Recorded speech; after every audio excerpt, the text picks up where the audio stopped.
Bienvenue à toutes et à tous pour ce rendez-vous du dimanche soir. Virginie Gage interrogera notre invitée, écrivaine et scénariste, sur son parcours, son métier, ses engagements. Et nul doute qu'elle partagera quelques confidences avec nous. Émilie Frèche est auteure et juive. Alors oui, nous aurions pu enfoncer des portes ouvertes avec le poncif, vous savez, le peuple du livre et tout ça. Mais je préfère de très loin me plonger dans l'œuvre littéraire d'Émilie Frèche et cinématographique également, et conclure avec l'un de ses titres, puisqu'ils sont partout. Chère Émilie Frèche, votre œuvre est à la fois très autobiographique, mais aussi emblématique d'un engagement extrêmement fort dans la lutte contre l'antisémitisme. Vous êtes pour beaucoup d'entre nous celle qui a su aussi bien nous plonger dans l'émotion de 24 jours et du calvaire d'Ilan Halimi, mais aussi nous faire rire en grinçant un peu des dents avec Ils sont partout. Vos films, vos livres sont marquants. Je tenais à vous le dire avant de passer la parole à Virginie Gage. Merci beaucoup. Bonsoir. Bonsoir. Bonsoir Gad, bonsoir Émilie. Alors c'est vrai, Gad le disait, Émilie, des écrivains juifs, il y en a beaucoup, mais on ne va pas se mentir, Émilie, elle est à part. Elle est à part parce qu'elle est engagée, elle n'a jamais fait mystère de cet engagement, elle ne l'a jamais mis entre parenthèses, elle ne l'a jamais tue, elle ne l'a jamais dissimulé pour toucher tous les publics ou en se disant qu'elle ne voulait pas lasser ou heurter.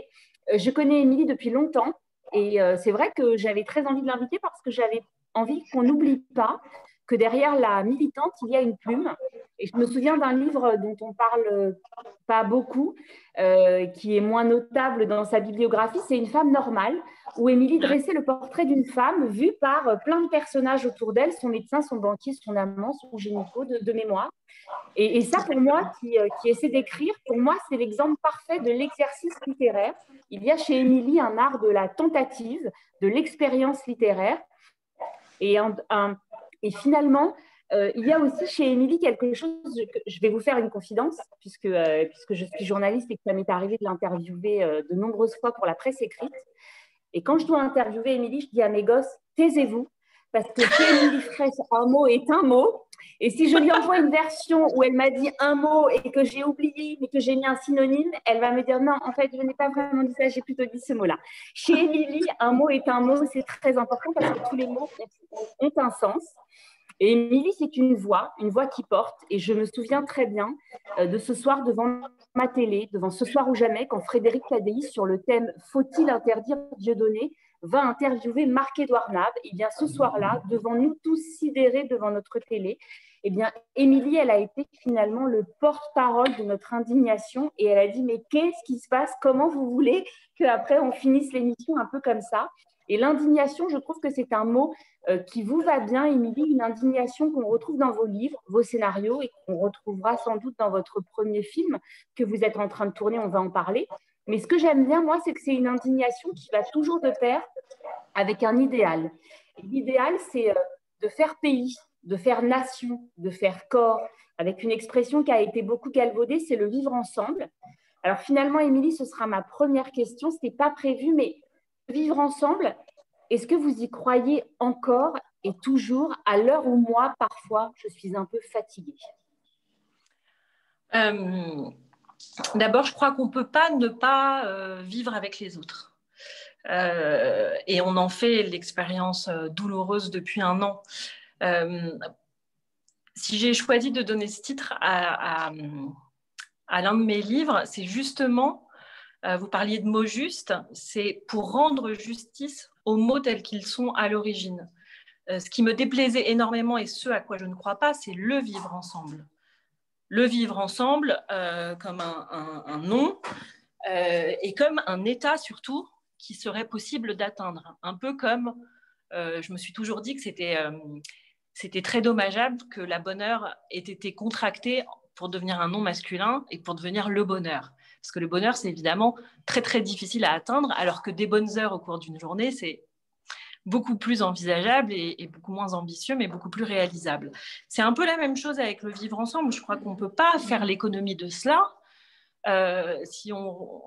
Puisqu'on parle aussi de judaïsme, dans la tradition, la première relation la première histoire est une histoire de frères, de fraternité, Abel et Caïn, et c'est marrant d'ailleurs que ça se solde si mal par un fratricide. Donc, pour moi, vivre avec les autres, c'est toujours prendre un risque, mais c'est un risque qu'on n'a pas le droit de ne pas prendre, parce que la vie, elle est faite avec les autres. Donc, c'est pas tant d'y croire ou de pas y croire, on ne peut pas faire sans, en fait. En revanche, c'est un travail qui, pour moi, quotidien, et c'est ce que vous disiez, je vous entendais, ça me touche, ce que vous disiez sur donner du sens, ce besoin d'idéal, que ce soit faire nation, faire société, mais faire aussi famille, faire amitié. C'est un travail. C'est un travail que chacun fait et que chacun doit faire aussi au quotidien, dans sa vie, en politique, dans sa famille. Et c'est compliqué. C'est compliqué. C'est compliqué parce que l'actualité qui devient très vite de l'histoire, parfois nous pousse à baisser les bras. Qu'est-ce qui vous donne envie encore d'y croire? C'est quoi? C'est parce que c'est une injonction et qu'on n'a pas le choix? Oui, voilà, je crois que je suis à la fois très pessimiste et en même temps impossible, et je suis dans l'incapacité de ne pas être dans le combat, de ne pas être dans le faire. Même si effectivement l'actualité sur plein de sujets, notamment sur le sujet de l'antisémitisme sur lequel j'ai beaucoup travaillé, m'a souvent découragée. Mais ce qui me redonne du courage, en fait, c'est de faire, c'est d'être dans l'action. Donc c'est pour ça que je continue à écrire sur ces sujets-là et à y aller, même si c'est compliqué, quoi. Est-ce qu'un jour, votre éditeur ou vos proches vous ont donné une élie sur l'antisémitisme, lève le pied, passe à autre chose, fais d'autres choses, va vers d'autres choses? Est-ce qu'à un moment donné, c'est un conseil que vous avez entendu? Non. Franchement, j'ai toujours eu la grande chance de travailler dans une totale liberté. Mais je ne parle pas beaucoup de mon travail au moment où je le fais. Je n'ai pas beaucoup d'interlocuteurs. Je rends un travail en général quand il est fini. Mes choix de sujets, c'est pas je ne partage pas ça avec mes éditeurs, par exemple. D'accord, donc vous arrivez avec une histoire, on n'en a pas discuté avant? Ouais, sans doute parce que tant que l'histoire n'est pas écrite, ou tant que le livre n'est pas fait, il n'est pas gagné. Et donc, il est extrêmement fragile et il n'est pas forcément clair non plus dans ma tête. Et enfin, moi, à chaque fois que je commence un nouveau livre, je prie pour être capable de le terminer. C'est à chaque fois aussi dur et j'ai envie de dire à chaque fois de plus en plus dur. Peut-être parce que l'expérience fait qu'on est de plus en plus exigeant, parce qu'on perd aussi cette innocence magique du début qui fait que on n'a pas peur.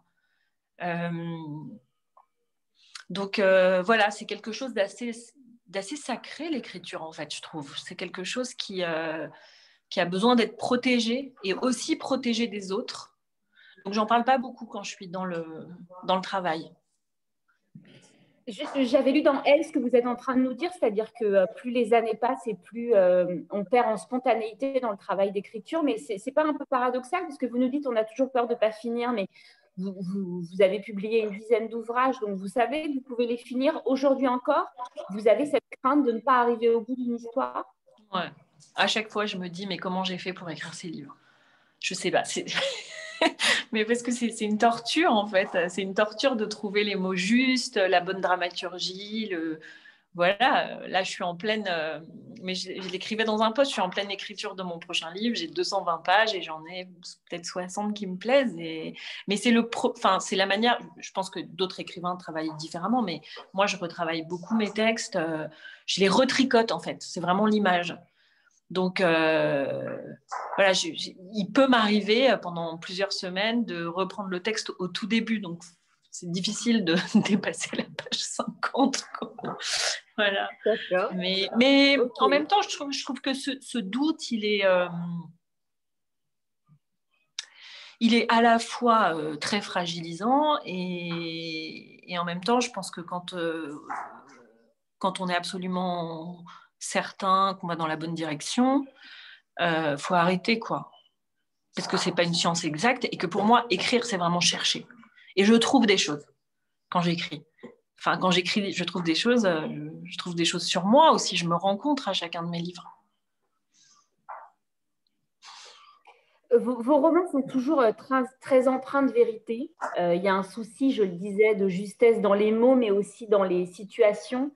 Une espèce d'injonction, d'adéquation au réel, quoi. On a vraiment l'impression, pour moi qui suis journaliste de formation, qu'il y a vraiment une documentation, quoi. Je pense notamment à Je vous sauverai tous, c'est l'exemple que j'ai comme ça. Excusez-moi. Pardon, je suis désolée. Le vide complètement, il y a du monde autour. Je suis absolument désolée. On parlait d'adéquation au réel, et voilà, on est dimanche soir, on est des mères de famille, donc évidemment, voilà. La famille est là. Est-ce que dans cette adéquation au réel, elle aurait pu vous faire plonger dans le journalisme ou pas, ou la fiction s'est imposée assez vite? Je pense que le journalisme, non, c'est vraiment pas mon métier, c'est vraiment pas pourquoi je suis douée. D'abord pour une question de format. Moi, j'aime le temps long du roman, de la fiction. Et ensuite, vous disiez, ce qui est très marquant chez vous, c'est la vérité. Je crois que c'est plus que la vérité, c'est la véracité. En fait, ce qui me passionne absolument, c'est de rendre compte de la vérité sensible. Et pour rendre compte d'une vérité sensible, c'est Annie Ernaux qui parle très bien de ça. Pour parler d'une vérité sensible, en général, il faut trahir la vérité historique, la vérité des faits. Donc c'est pour ça que je pars très souvent. Le point de départ de mon écriture ou de l'histoire que je décide de raconter peut être vrai, mais très vite je m'en écarte pour être au plus près de cette vérité sensible, c'est-à-dire la vérité des émotions en fait. Comment rendre compte de la violence verbale, comment rendre compte de l'humiliation, de la trahison, de la complexité des choses. C'est vraiment la complexité de l'âme humaine qui m'intéresse. Et du coup, non, je pense que je suis vraiment, avec la fiction, à l'endroit où j'ai envie d'être et à l'endroit aussi qui me rend artistiquement heureuse.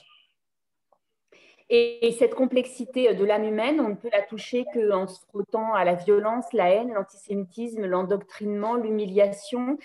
Pardon, mais parfois on se dit, Émilie, enfin moi, on se connaît, donc on ne va pas se mentir, on se tutoie dans la vie, c'est plutôt une vie rigolote, etc. Puis quand on a les livres en main, on se dit, bon, bah d'accord, quoi. La complexité, on peut la toucher que dans le côté un peu noir.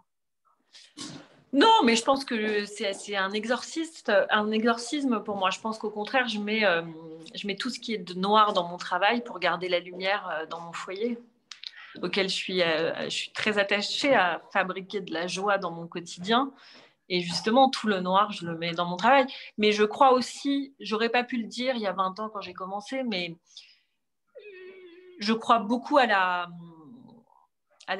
psychanalyse, à la généalogie de la psychanalyse et j'ai dans mon histoire familiale énormément de violence. J'ai un grand-père qui a été assassiné, par exemple. J'ai des histoires de déracinement, des histoires de déportation. Et même si on ne nous raconte pas forcément toutes ces histoires enfants, certains enfants dans une fratrie en sont les réceptacles.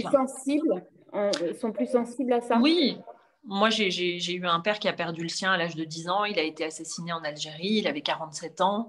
Même si mon père a changé de pays, même s'il ne me l'a jamais raconté, voilà, il n'a jamais parlé de ça. Il me l'a forcément transmis par ses silences. Et donc, je pense que ce n'est pas étonnant s'il y a, oui, chez moi, une fascination de la violence, ou en tout cas une fascination du basculement. Beaucoup de mes livres sont sur le basculement, sur la joie était là, tout était là, et puis du jour au lendemain, tout est parti. C'est l'histoire d'Ilan, c'est l'histoire de Je vous sauverai tous, de cette gamine qui, du jour au lendemain, part en Syrie et laisse sa mère orpheline de son enfant. Donc c'est à la fois un exorciste et à la fois, je ne suis un écrivain, il n'est pas de rien, il naît aussi de sa famille, de ce qu'il précède. Dans La mort d'un pote, on ne peut pas dire que c'était un roman, il y a une vraie quand même incursion dans le réel. Qu'est-ce qui fait qu'à un moment donné, après avoir écrit 3-4 romans, des fictions, On se dit, je me souviens très bien que tu m'avais raconté dans un café que tu avais découvert le drame d'Ilan Halimi par un entrefilet dans le Parisien, disant qu'on avait retrouvé le corps d'un jeune homme à côté de la gare routière de Saint-Geneviève-des-Bois et qu'il était décédé dans le trajet à l'hôpital. Qu'est-ce qui fait, à un moment donné, qu'on se dit que cet événement est trop important et qu'on va traiter le réel et pas du tout par le biais de la fiction? Ben moi, j'ai une expérience par rapport à ça qui est un peu particulière. C'est qu'en 2004, donc 2 ans avant la mort d'Ilan Halimi, suite à une résidence en quartier que j'ai fait à Mulhouse, où je suis allée travailler avec des étudiants sur la question du racisme et de l'antisémitisme, j'ai écrit un livre qui s'appelle Le sourire de l'ange, dont tu te souviens, parce que je me souviens qu'on avait fait une interview, et qui raconte l'importation du conflit israélo-palestinien dans un quartier difficile à Mulhouse, et la violence, puisque le sourire de l'ange est une torture barbare héritée du sourire kabyle, que ces jeunes m'avaient raconté. Et donc, quand j'apprends la mort d'Ilan Halimi et surtout les conditions de sa mort, je me dis, mais en fait, c'était mon livre. Enfin, je veux dire, il y a une filiation entre ma fiction et la réalité qui est dingue. Et on a toujours l'obsession... Enfin, on se dit toujours qu'on écrit, quand on écrit ce genre de livre, pour alerter les consciences, pour réveiller les consciences, on a un peu cette prétention-là, surtout quand on a, je sais pas, 25, 26 ans. Et du coup, je me suis dit, mais c'est pas possible.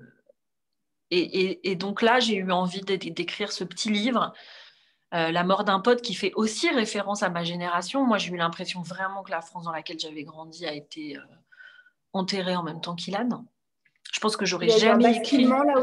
Là aussi, je pense que je n'aurais jamais écrit sur l'affaire Ilan Halimi si son tueur avait été un néo-nazi d'extrême droite, parce que ça serait resté un fait divers. Ce qui fait de cette affaire un fait de société, c'est que tout d'un coup, quand j'ai regardé la photographie du gang des barbares, pour moi, c'était le double inversé de la génération SOS. C'est une pub pour Benetton, c'est la France dans laquelle j'ai grandi. Et ça annonce le communautarisme, la montée du communautarisme qu'on a vu après par la suite. Donc, je me suis dit, là, il s'est passé quelque chose qu'on n'a pas vu. Et je me suis dit, cette affaire est une radiographie de la France à cet instant T. Et donc, j'ai écrit un texte comme ça, mais ça a été c'était vraiment très impulsif, quoi. Et je me souviens l'avoir fait lire à un de mes amis, à Patrick Klugman, qui est avocat, et qui m'a dit, mais il faut absolument que tu publies ce texte. Voilà, parce que c'est juste sur ce que ça dit du pays. Et c'est ce livre qui m'a permis de rencontrer Ruth. Voilà. Et donc ensuite, Ruth Halimi m'a dit qu'elle avait elle-même envie d'écrire un livre sur son expérience de ces 24 jours de cauchemar. Et c'est marrant parce que c'est évidemment pas un roman, c'est un témoignage, c'est un récit, mais j'ai l'impression d'avoir fait le même travail que celui que je fais quand j'écris une fiction. En fait, la discussion, c'était quelle forme va prendre ce livre. Et je me souviens que mon éditeur Denis Jambard au Seuil m'avait suggéré une série d'entretiens. Et je m'étais dit, en fait, non, il faut que j'écrive à la première personne, parce que ce qui touche dans ce drame, c'est le fait que Ruth soit une maman. Et tout le monde peut se mettre dans la peau d'une maman. Et je me suis mise à l'écriture dans la peau de cette maman. Donc j'ai fait ce travail aussi de personnification, en fait. C'est lourd à porter quand même. Enfin, c'est une grosse responsabilité. Ouais, mais il y avait quelque chose pour moi. Oui, avec le recul, je m'en rends compte. Mais je suis très, très contente de ce qu'on a réussi avec le livre, le film et avec le prix que je préside aujourd'hui. C'était pas gagné, en fait. Je me souviens que quand l'affaire Ilan Halimi a éclaté, au-delà du cauchemar que ça a été, de réaliser que on pouvait être visé, enlevé, séquestré, torturé et assassiné parce que juif. Ce qui a été terrible aussi, c'est la division de la société française sur la reconnaissance du caractère antisémite ou non de cette affaire. Cette espèce de discussion de dosage, à partir de quel moment un acte est ou non antisémite. C'était fou. Moi, je me souviens avoir assisté à des dîners avec des gens que j'adorais et qui me disaient « Mais enfin, c'est pas de l'antisémitisme, c'est de la bêtise ». Et j'essayais de leur expliquer, mais à partir du moment où on cible quelqu'un en raison de son appartenance religieuse, ça veut dire que seul un juif pouvait être à la place d'Ilan. Donc, c'est un acte antisémite. C'est pas... Et c'est ça qui a été très difficile. Donc, c'était pas du tout gagné. Et qu'aujourd'hui, avec la 3e édition de ce prix qu'on remettra à Matignon avec le Premier ministre jeudi prochain, le 11 février, à des élèves qui sont finalement nés au moment de la mort d'Ilan ou juste après, et qui aujourd'hui découvrent par ce prix son existence, son calvaire, et travaillent à déconstruire les préjugés antisémites, je nous en félicite toutes les deux, Ruth et moi. Enfin, voilà, je suis contente que ça perdure en fait, et de réussir à tisser cette mort-là dans le faisceau des vivants. Voilà. Tu m'avais confié un jour, quand je te demandais sur l'écriture, le travail d'écriture, tu m'avais cité Camus, je crois, et tu m'avais dit que Camus disait écrire, c'est mettre de l'ordre dans ses obsessions. Tes obsessions, on les voit, on les sent, on en a parlé tout à l'heure. Est-ce que finalement, elles continueront à exister dans ton travail littéraire tant qu'elles existeront et qu'elles seront notre présent dans la vraie vie, en fait? Je parle de l'antisémitisme, de la violence. On parlera des migrants tout à l'heure par rapport à ton film. Je ne te vois plus, Émilie, je ne sais pas ce qui s'est passé. Attends, et là, tu me vois. Voilà. Voilà, je te vois. Donc, est-ce que finalement, ces obsessions, elles vivront toujours dans ton travail tant qu'elles seront à la une de l'actualité? Je crois, oui. Je crois que j'ai beaucoup de mal. Enfin, j'ai beaucoup de mal. Je crois que je suis naturellement... je suis une éponge de mon époque. Pourtant, j'ai toujours nourri le fantasme d'écrire une très grande histoire d'amour, par exemple. Je trouve que c'est ce qu'il y a de plus difficile. Quelque chose au cordeau, comme ça, très, très simple. Et à la fois, je vois bien que ce qui m'anime, c'est aussi porter des sujets d'actualité, mais du point de vue intime. Voilà, là, je développe un scénario, par exemple, sur l'avortement, qui sera mon 2e film. Bon, bah, j'ai pas envie de le prendre... Enfin, tout est politique, mais j'ai envie de le prendre à l'endroit d'une individualité. Pareil pour le film que je suis en train de réaliser. C'est vrai que c'est sur la cause des migrants, sur le sauvetage des migrants à la frontière italienne, et surtout sur la désobéissance civile. À partir de quel moment on considère que la loi n'est plus juste, et qu'est-ce qui fait de nous un héros ou pas.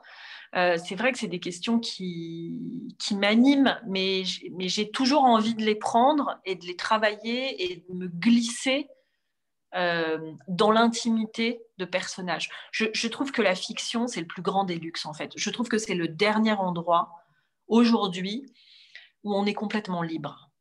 On a une liberté d'espace, on a une liberté de temps. Enfin, c'est génial, quoi. Je veux dire, écrire un film ou écrire un livre, vous prenez le temps de rentrer dans la vie intime, dans l'intimité d'un personnage, de le rencontrer, en fait. Je trouve que c'est la fiction est le dernier moyen de fraterniser avec les autres. Et d'ailleurs, on le voit bien, c'est-à-dire que les gens, quand ils partagent leur lecture, quand ils partagent leur film, il y a quelque chose qui se passe au niveau des émotions qui sont pour moi, de l'ordre un peu du sacré, ouais. Donc, voilà. Elle est née où elle est née où, et surtout, elle est née quand, cette envie d'écrire? Je sais pas trop. Les gens que je connais depuis toujours, enfin que je connais depuis quand j'étais jeune, quoi, ils me disent tout le temps, mais tu étais tout le temps en train d'écrire, enfin voilà, c'était la chose qui t'animait et tout ça. Et j'en ai pas vraiment conscience. J'ai pas. Ce que je sais, c'est que j'avais un besoin d'expression artistique très fort, mais qui n'était pas forcément lié à l'écriture. Je faisais des collages, je faisais de la peinture, et je vois bien aujourd'hui aussi que d'autres médiums que l'écriture parle, enfin, voilà, que ce soit le cinéma, la photo, le dessin, je dessine beaucoup. J'avais très tôt besoin, mais Je ne sais pas si c'est le fait d'avoir été dans une famille où j'avais peut-être pas toujours le sentiment d'être à ma place. Je ne sais pas. C'était peut-être C'est un travail très solitaire quand même. Un C'est un réconfort travail aussi. très solitaire, l'écriture. Vous étiez une petite fille solitaire? Est-ce que j'étais une petite fille solitaire? Oui, mais pas du tout une adolescente solitaire. J'étais très solitaire petite fille, mais pas du tout adolescente. Et après, j'étais très rebelle et très, très désobéissante. Enfin, très on va parler du rapport fiction-réalité parce que ça anime quand même tout ce début de discussion. On le voit bien avec la place qu'a occupée l'affaire Ilan Halimi dans votre travail et dans votre œuvre de fiction. Et on sait que ce rapport fiction-réalité a occasionné une polémique sur votre dernier livre, Vivre ensemble. Moi, ce que je me demandais, c'est quand on pointe le doigt sur la réalité dans la fiction, est-ce que c'est pas une façon de… Est-ce que tu l'as pas pris comme… Mais on me dénie complètement le travail de création, quoi. On imagine que moi, j'ai juste raconté ma vie. Comment est-ce qu'on vit cette polémique-là quand on est écrivain et que la fiction, c'est notre travail, c'est notre ADN? D'abord, d'un point de vue intime, ça n'a pas du tout été violent. Parce que ce qui était raconté à l'extérieur était à l'opposé complet de ce que je vivais dans mon intimité. C'est-à-dire que mon mari était complètement solitaire de mon travail et de notre vie. Mon beau-fils était sous ma garde avec mes autres enfants. C'est-à-dire que tous les papiers sortaient et je voyais nos 4 garçons sauter dans la piscine. Donc, et voilà. Enfin, donc d'un point de vue intime, ça a été très facile de le gérer. Ce qui a été plus compliqué et très décevant, c'est de voir des critiques que j'admirais tout d'un coup parler de morale, de mélanger morale et littérature. Et ça, j'en suis pas revenue, en fait. Et je me suis dit, mais c'est aussi l'époque, ça m'a amené à une grande réflexion sur l'époque et sur le fait que quand on est dans l'autofiction, ce qu'on peut dire de certains de mes livres en tout cas, tout va bien tant qu'on est dans des livres de réparation et tant qu'on se présente comme une victime et que le sujet principal est la victime. Moi, c'est pas ce qui m'intéresse. Ce qui m'intéresse dans la littérature, c'est de donner à voir ce qu'on peut pas voir ailleurs.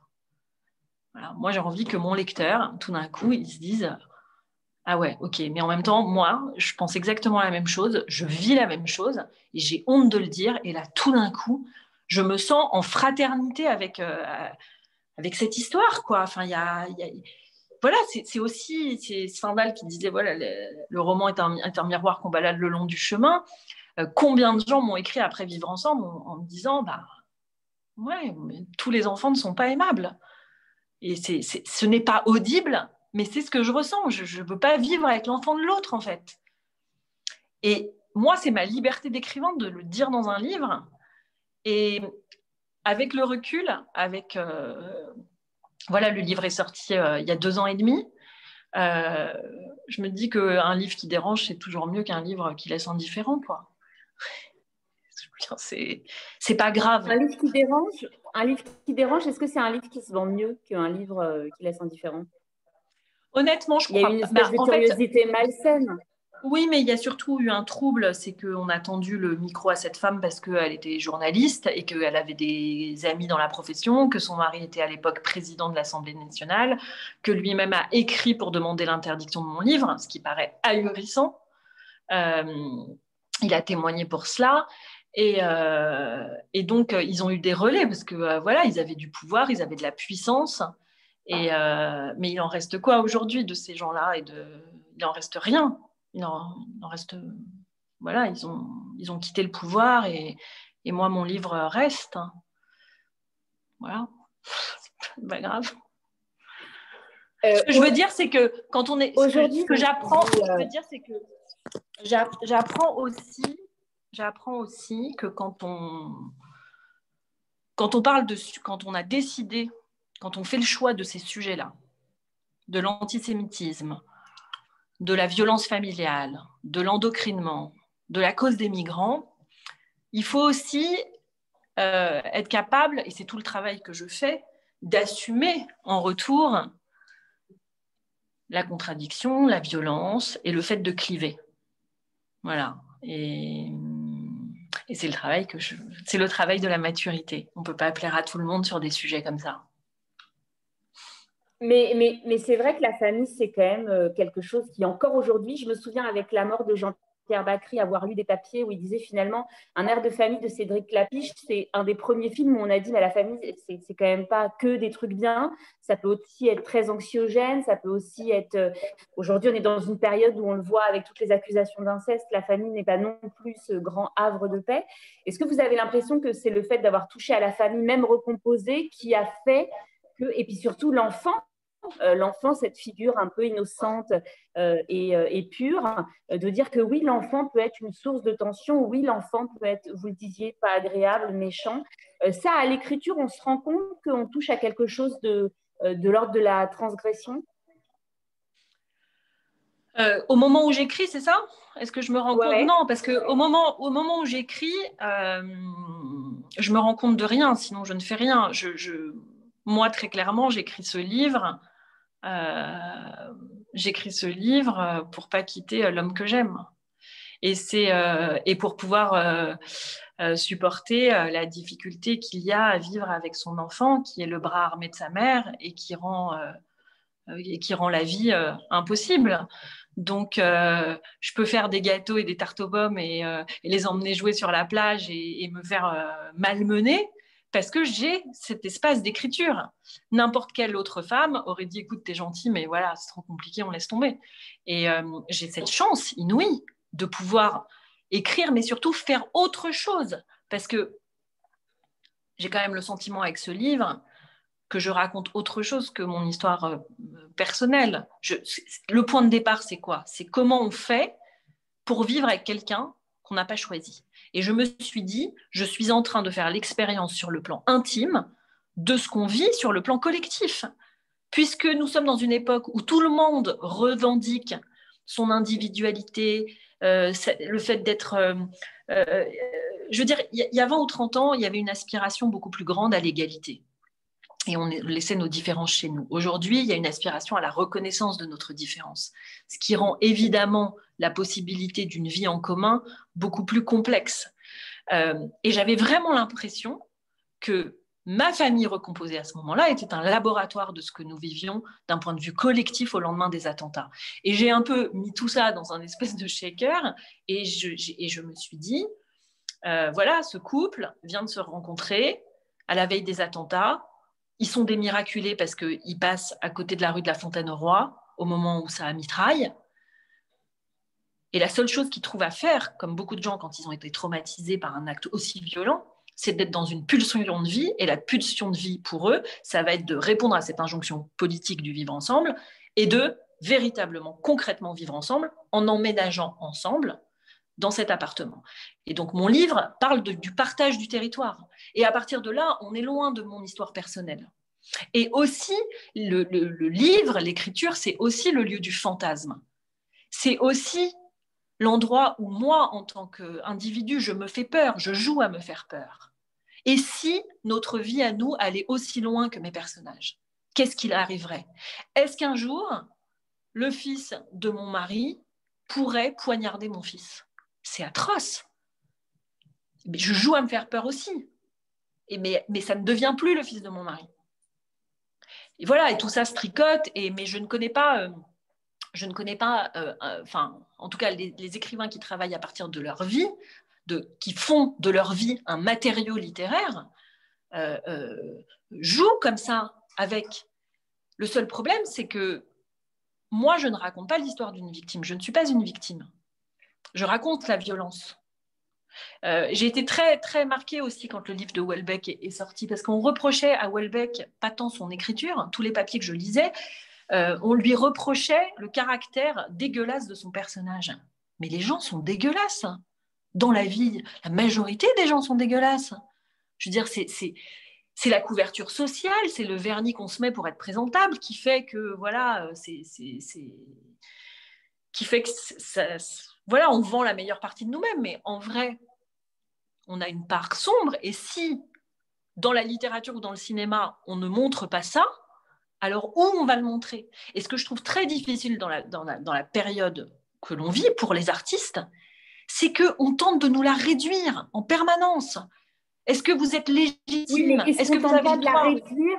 Non, mais moi j'ai l'impression que à chaque fois qu'on attaque la culture sur est-ce qu'on a le droit, est-ce qu'on n'a pas le droit, est-ce que c'est bien, est-ce que c'est pas bien, c'est quand on vit finalement au quotidien des choses difficiles. Est-ce que tu fais le lien, toi, entre ce qu'on vit dans la vraie vie, c'est-à-dire, je parle que ce soit les attentats, la pandémie, et ce qu'on a le droit de dire dans une œuvre de fiction? Mais pour moi, on a le droit de tout dire. Je veux dire, on a le droit de tout dire.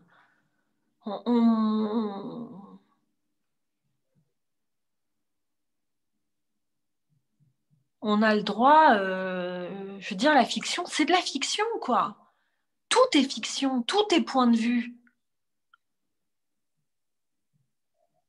Je veux dire, moi, j'écris pas vivre ensemble pour dézinguer mon beau-fils. Au contraire, je pense que ça a sauvé notre relation. Parce que ça remet les choses, parce que ça permet de dépasser. L'écriture, c'est pas un processus de destruction. C'est pas une arme. Un écrivain, il écrit pas contre, il écrit pour se sauver, il écrit jamais contre. Il faut vraiment ne rien comprendre à l'écriture pour croire que l'écriture est une arme contre les autres. Ça peut être une arme contre soi-même, c'est tout. Je veux dire, vivre ensemble, c'était très violent ce que j'ai vécu. Ça a été plus violent pour moi que pour les autres. Dans quelle mesure tu ferais un lien, pardon, je passe du vouvoiement au tutoiement, je vais rester sur le tutoiement parce que c'est ridicule. Quel lien tu fais entre ton écriture, ton travail et ton identité juive? Est-ce qu'il y a un lien ou pas du tout? Moi, j'ai pas l'impression. Moi, j'ai pas l'impression. D'ailleurs, c'est marrant, mais même, je vais te faire une confidence, c'est que même jusqu'à aujourd'hui, et ça m'a même, je vais être hyper franche, ça m'a même été compliqué pour moi de relayer là sur les réseaux juive, écrivaine et juive, parce que je viens d'une culture extrêmement laïque, dans le sens où mon identité juive, j'ai toujours senti, c'est même pas une question de revendication, mais ce que je veux dire, c'est que la religion a toujours été du domaine de l'intime. C'était pas des choses, parler de sa religion, parler de son compte en banque et parler de son orientation sexuelle, par exemple, c'était des choses qui étaient de l'ordre de l'intime. Donc, je n'ai pas été élevée avec cette idée de mettre ça en avant. Et puis, j'ai peut-être toujours je me souviens que quand je travaillais au début sur la question de l'antisémitisme et qu'on me demandait si j'étais moi-même juive, ça me rendait hystérique, me rendait folle, parce que je me disais, mais pourquoi est-ce qu'il faut absolument être juive pour être capable de traiter ces questions-là. Ouais, je suis désolée, je bouge avec vous, c'est parce que je ne veux pas vous perdre, qu'il faut que je mette un peu de charge, voilà, mais voilà, je suis complètement avec vous. Ça veut dire que les journalistes ne comprenaient pas, ou du moins comme ton nom, instinctivement, on ne se dit pas c'est juif, ils se demandaient pourquoi tu avais cette espèce d'appétence pour ce sujet-là, voilà, alors exactement. que je ne suis pas sûre que tu le sois. Exactement. Et donc du coup le lien, alors je vois bien que pour tout le monde c'est très évident, c'est très évident parce que j'ai beaucoup traité de l'antisémitisme et que dans mes livres plus intimes, par exemple dans Un homme dangereux ou dans Vivre ensemble, il y a toujours quelque chose de cela, mais parce que j'ai la conviction aussi qu'on parle jamais mieux de ce qu'on connaît et que du coup voilà, j'ai introduit dans certains de mes textes des choses qui avaient référence à ça, mais c'est pas quelque chose de facile pour moi de parler de ça. Par exemple, si on me demande si je suis juive, c'est toujours une question qui me met mal à l'aise. D'accord. Mais pourtant, il y a ce thème de l'antisémitisme qui est quand même très présent. Tu participes oui, au mais scénario justement, de je trouve 24 ça, jours d'Alexandre Arcadi. Après, ils sont partout avec Yvan Attal. Oui, mais pourquoi on ne pourrait pas combattre l'antisémitisme? Enfin, pour moi, la question de l'antisémitisme n'a rien à voir avec la question du judaïsme. C'est vraiment ces deux questions qui, pour moi, n'ont rien à voir. La question de l'antisémitisme, c'est la question de la lutte aussi contre le racisme en général. Et c'est pas, je veux dire, c'est pas parce que je suis juive que je vais me battre contre l'antisémitisme. J'ai envie de croire que si je ne l'avais pas été, je me serais battue de la même manière. Et dans le film que j'ai écrit, qui s'appelle Dans un monde idéal et que je suis en train de réaliser, et qui traite du sauvetage des migrants à la frontière italienne. Je ne suis pas guinéenne, je ne suis pas noire, je ne suis pas migrante, mais je me sens en empathie complète avec ces gens qui quittent des pays en guerre, qui fuient avec leurs enfants, qui traversent seuls la Méditerranée, la montagne, etc. Alors peut-être que ça aussi, ça fait partie de mon histoire, la question de l'exil, et que c'est pour ça que j'y suis aussi sensible. Mais pour moi, la lutte contre les racismes, la lutte contre l'antisémitisme, elle n'a rien à voir avec ma judéité, qui est pour le coup, en fait, je sais pourquoi j'ai du mal à en parler, parce que pour moi, c'est comme si on rentrait dans mon foyer, en fait. C'est quelque chose que je vis de manière très, très intime. C'est mon rapport à mes enfants. Pour moi, c'est ça, être juive. C'est comment je transmets. Et ce que je transmets à mes enfants, ça ne regarde personne. Enfin, vous voyez, c'est... Donc voilà. Je me suis souvent demandé, parce que je sais que tu avais créé les éditions du moteur, qui étaient donc des nouvelles qui étaient censées être adaptées au cinéma ou du moins être très cinématographiques.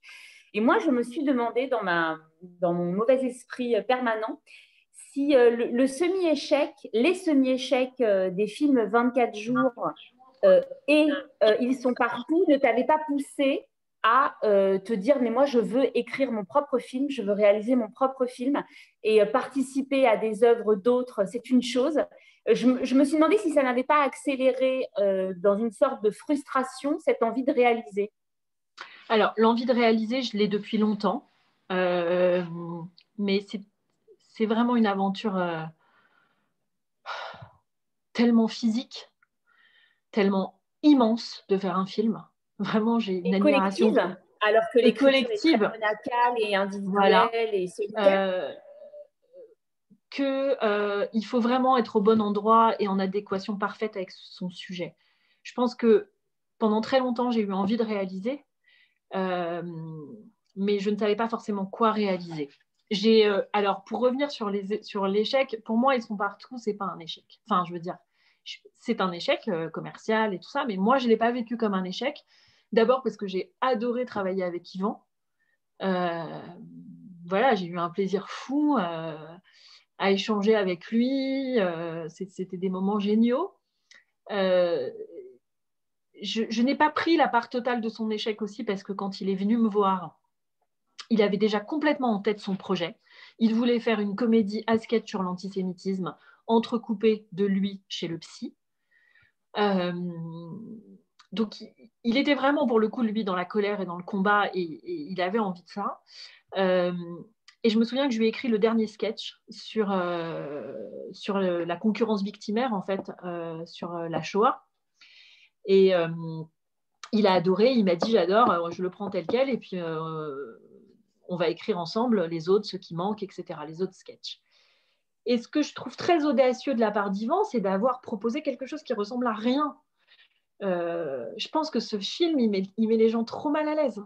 C'est un humour, c'est du 8e degré, c'est hyper violent, voilà, beaucoup de gens se sont sentis pris en otage, pris en faute.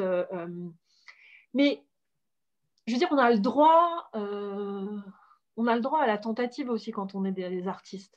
Je veux dire, c'est tout à son honneur. Je trouve ça, franchement, je trouve ça plus intéressant d'avoir tenté quelque chose avec Ils sont partout que d'autres films qu'il a pu faire et qui sont beaucoup plus mainstream et qui resteront pas forcément. Je veux dire, il n'y a pas très longtemps, ça m'a fait vraiment plaisir. J'ai eu un appel d'un galeriste très connu que j'admire beaucoup, qui s'appelle Emmanuel Perrotin, et qui m'a appelé en me disant j'ai vu Ils sont partout sur Netflix, vraiment bravo, mais c'est tellement gonflé. bon, bah, voilà, et ce type, il expose les plus grands artistes de la planète. Enfin, je me suis dit, c'est cool, quoi. C'est pas... Donc, je ne l'ai pas vraiment vécu comme un échec. Après, il y a un truc que j'adore faire dans ma vie, c'est des travaux. J'adore ça. Prendre des lieux complètement en ruine et les retaper. Et je me dis que le cinéma, c'est les deux, en fait. C'est retaper des lieux en ruine et écrire des personnages. Et diriger des acteurs aussi. Voilà, mais quand ils sont très bons. Alors justement, ce sera l'objet de ma dernière question avant de donner la parole au public et aux questions du public via GAD. Le film que tu es en train de réaliser, le tournage a été, j'imagine, retardé avec la pandémie. Où est-ce que ça en est très concrètement? Alors concrètement, on a vécu vraiment une expérience très, très, très difficile parce qu'on est parti en tournage le 5 octobre à Briançon. Nous étions partis pour 6 semaines de tournage. Au bout d'une semaine, on a eu un assistant caméra qui était positif. On s'est fait tester. Il y avait 8 personnes de l'équipe qui l'étaient. Donc, on a dû se mettre en sinistre pendant 8 jours. Et puis, au bout de 8 jours, on s'est rendu compte que 23 personnes étaient positives. Et donc, on a dû arrêter le film parce que Benjamin Laverne, qui est à la Comédie Française et qui a le rôle principal du film, jouait ensuite au théâtre, même si finalement, il n'a pas joué. Mais donc, en tout cas, il répétait, donc il était obligé de rejoindre la Comédie Française. Et donc, en fonction des... Et puis après, j'avais des problèmes de météo aussi, parce qu'on tourne à la montagne. Et donc, nous reprenons le tournage le 15 mars. Voilà, donc je suis Formidable. Super contente. Ouais, je suis très, très contente. Vraiment très, très contente. Et je suis heureuse des images qu'on a faites. Il nous reste encore 5 semaines. Une semaine à Paris et 4 semaines à Briançon.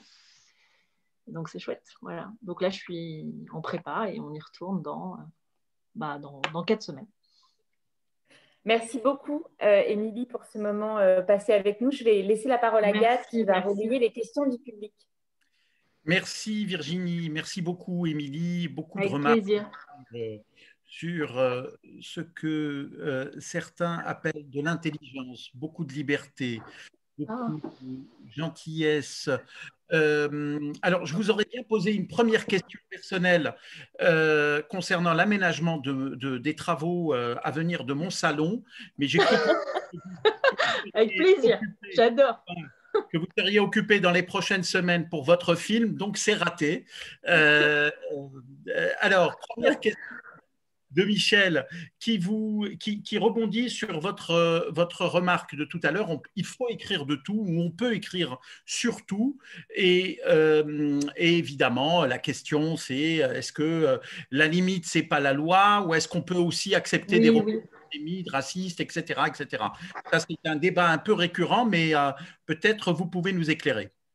Oui, j'ai été un peu rapide et un peu flemmard dans vos répondants. On peut écrire, on peut tout écrire. Non, effectivement, on ne peut pas tout écrire et ça me renvoie justement à cette discussion chez TADI sur Dieudonné, interdire ou non son spectacle. La liberté, oui. L'incitation à la haine, non. Donc oui, la limite, effectivement, c'est la loi. Et d'ailleurs, sur l'intimité, sur l'atteinte à l'intimité de la vie privée, il y a une loi, hein, il y a une loi, il y a une jurisprudence. Je ne pense pas que si on était passé en justice, je ne pense pas que celle qui m'a attaquée celle qui voulait m'attaquer, parce que finalement elle ne m'a pas attaquée, aurait gagné. Mais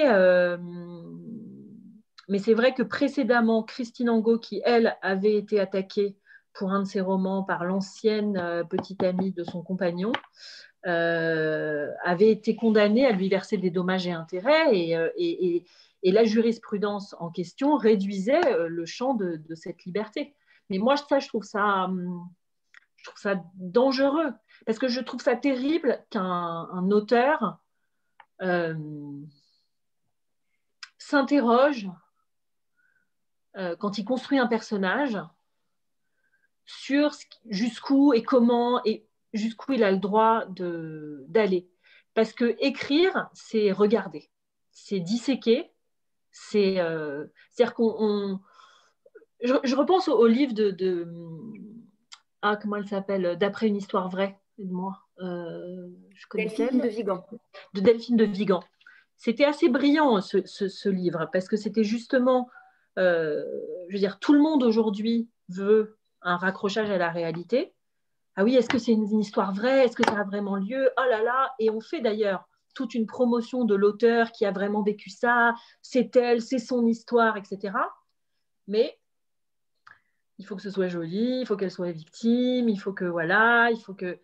Enfin, vous voyez, donc si on nous demande ça, on nous demande de la vérité ou en tout cas une véracité des sentiments qui induit forcément une introspection, qui induit forcément un travail d'observation au microscope de ce que sont les gens, et qu'ensuite on nous le reproche et on nous l'interdit. Je veux dire, on peut pas commencer à écrire en ayant peur du couperet de la loi. Voilà. Et puis ça s'inscrit dans une ambiance de flicage permanent qui, moi, me pose problème. Alors, une question de Jean-François qui rebondit sur votre dernier livre. Étrange, dit-il, que les affaires de famille aient été plus clivantes que les questions les plus brûlantes telles que l'antisémitisme, etc.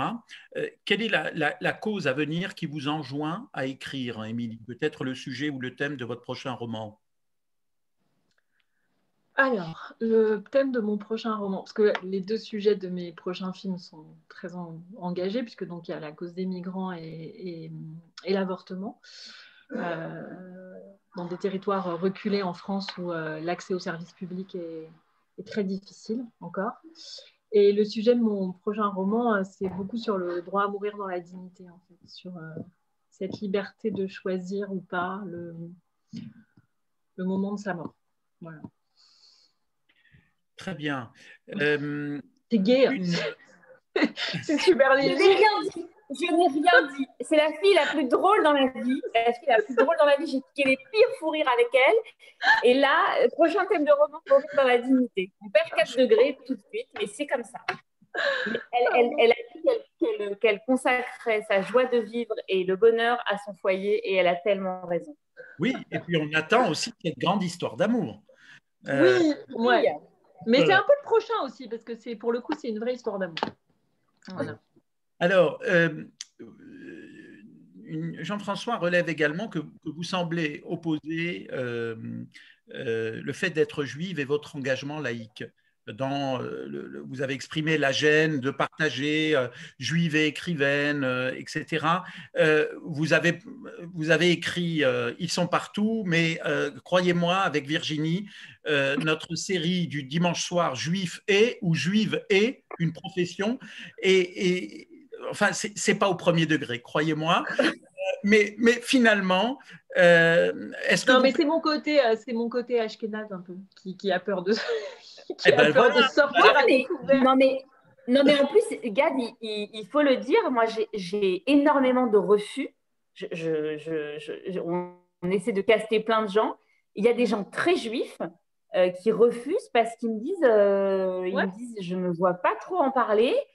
Il y a des gens qui me disent ça n'a pas de rapport, ça n'a pas de connexion avec mon travail. Et je me rends compte que l'époque se tend aussi parce qu'on est quand même passé d'une époque où on en parlait très librement à une époque où on se dit, bon, je vais passer mon tour. Moi, appelle plutôt celle-là. Donc, les gens me donnent des noms, me disent, appelle plutôt celui-là, il va te dire oui. Donc voilà, mais on s'en sort quand même. Hein. Oui, mais moi, je savais que j'allais passer un bon moment avec Virginie. Voilà, je savais. C'est ça.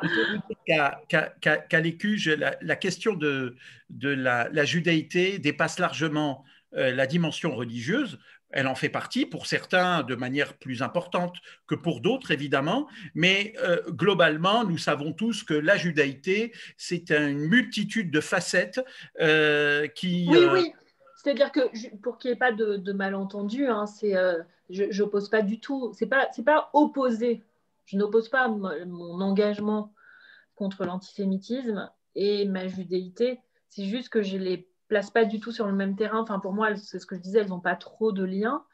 Et Et c'est plus, et sur la question de ma judéité, c'est plus de la pudeur, en fait. Mais parce que dans les, enfin, voilà, je suis dans les années 80 et qui sont les années de mon enfance, mais franchement, tout le monde se foutait de ça. Moi, j'ai été dans une école publique. Je veux dire, c'était pas une question qu'on se posait. Aujourd'hui, la question identitaire, elle est primordiale. Elle est et c'est d'ailleurs un problème. Enfin, c'est d'ailleurs un problème. Ou pas. C'est-à-dire que moi, je m'interroge beaucoup aujourd'hui sur moi qui étais très, très attachée à la laïcité à la française, très universaliste, etc. Je me demande si ce sont des concepts auxquels, à titre personnel, je suis très, très attachée. Je ne sais pas s'ils sont toujours en adéquation avec la société française. Quand je vois à quel point il y a une résonance au discours plus identitaire, de reconnaissance de son identité personnelle, etc. Moi, ça me mettrait très mal à l'aise de donner à voir des choses très bêtes de ma culture, de comment je sais pas, une table de Shabbat, de faire une photo, de la poster, tout ça. C'est complètement con hein, de ma part, mais mais parce que j'ai pas été élevée comme ça. C'est comme, je sais pas, ce serait comme donner le montant de l'argent que j'ai en banque. Enfin, je sais pas. Je trouve qu'on n'était pas dans cette culture-là. Ne vous en faites pas, Émilie, on s'y fait. D'ailleurs, Gabriel partage avec nous son expérience, qui est en fait une sorte de miroir de ce que vous dites. Je suis d'accord avec Émilie Frêche quand elle dit que l'antisémitisme ne doit pas être la seule affaire des Juifs. Or, j'ai remarqué que la non-juive que je suis se fait de plus en plus souvent appeler philosémite. Et donc, lorsqu'elle partage les activités, quand je partage vos entretiens du dimanche soir sur mes réseaux sociaux, c'est pareil, on me demande en privé si je suis juive. Et donc, vous voyez, effectivement, vous avez tout à fait raison, cette question identitaire est de plus en plus présente. Mais moi, par exemple, ça, je trouve ça super que des gens qui ne sont pas juifs relaient des choses, relaient ce genre d'initiative, parce que c'est ça qui permet la mixité et le mélange, etc. C'est ça qui fait la richesse. Moi, je préfère être le porte-parole, enfin, pas le porte-parole, mais en tout cas, pas du tout le porte-parole, mais le vecteur de cultures qui ne sont pas forcément les miennes, parce que le réseau que je peux avoir de gens sont des gens qui n'auraient pas forcément accès à ce qui m'est donné de voir, et puis faire circuler les choses. Cette fameuse question de comment on fait pour vivre ensemble avec nos différences et comment on les partage et comment on s'enrichit de tout ça. Alors, une demande de Jean-Christophe, qui est un fan de la première heure, qui vous a croisé dans de nombreux salons du livre et qui possède votre livre écrit avec Ruth Halimi et qui aimerait une dédicace. Comment faut-il s'y prendre? Alors, bon, les salons, les dédicaces en librairie, c'est un peu compliqué en ce moment. Émilie, peut-être pouvez-vous le rassurer? Mais oui, si vous m'envoyez votre livre chez Stock, ils me le feront suivre, les éditions Stock. Et je vous ferai une dédicace avec grand plaisir, ça me touche beaucoup, et je vous renverrai votre livre. Voilà. Alors, on va terminer avec un petit clin d'œil. Un petit clin d'œil d'un certain Jérôme Gage qui a avoué que regarder mais non, mais je crois pas qu'il... être un Gage qui regarde une Gage qui interviewe une néo-Gage, que c'est vertigineux pour lui. Écoutez, Jérôme, on vous salue. Vous n'êtes pas que des Gages. Il y a des centaines de personnes qui nous regardent. On va saluer d'ailleurs tous les Gages. Il y en a quelques-uns qui se sont connectés. Salut également Jérôme, qui a été notre invité il y a quelques mois pour échanger. Il est connecté, là? Comment? Mais Jérôme, il est connecté. Il vous regarde. Il vous regarde. Voilà, c'était la surprise. Je crois que depuis que tu lui as demandé de faire moins de bruit tout à l'heure, il a dit bon, bah, je vais me taire, je vais regarder. Donc, c'est ça qui a dû se passer. Voilà. Je tiens quand même à dire que Jérôme Gage n'est pas de ma famille directe. Voilà. Il n'y a pas de passe-droit, il n'y a pas de tu sais comment sont les choses, etc. Pas du tout. Ils sont vraiment partout, c'est Jérôme. Partout. Voilà, il nous reste il nous reste à vous remercier infiniment, Émilie. Merci beaucoup, Émilie, pour ce moment. Merci Virginie, merci à toi, merci à vous. Voilà, un très bon moment passé avec vous. Nous vous donnons rendez-vous cette semaine avec une autre rencontre importante.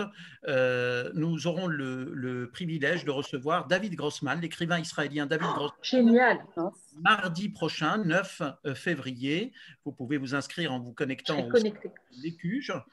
Et la semaine prochaine, avec Virginie Gage, notre rendez-vous est avec Rachel Kahn pour Juive et féministe. Alors là, on va s'éclater. Je pense qu'on aurait pu inviter plein d'autres gens. On aurait pu réinviter Émilie, mais je vais me faire un plaisir.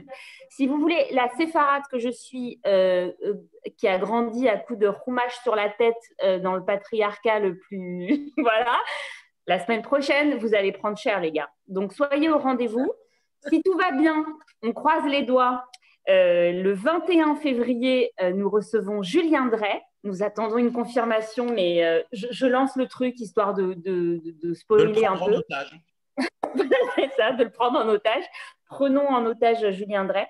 Et on parlera donc de la gauche, Émilie, on parlera socialisme et donc j'espère que Jérôme sera là. Et voilà. Et le 28 février, on recevra Franck Meloul qui nous parlera de la création d'une chaîne en Israël, qui nous parlera de son passage au Quai d'Orsay. Et voilà, donc on a encore des très beaux dimanches en perspective. Génial. Un peu comme celui de ce soir. À vous et vous tous. Merci beaucoup, Émilie Fraîche. Merci. Bonsoir. À bientôt. Bonsoir. Merci. Au revoir, Émilie. Au revoir.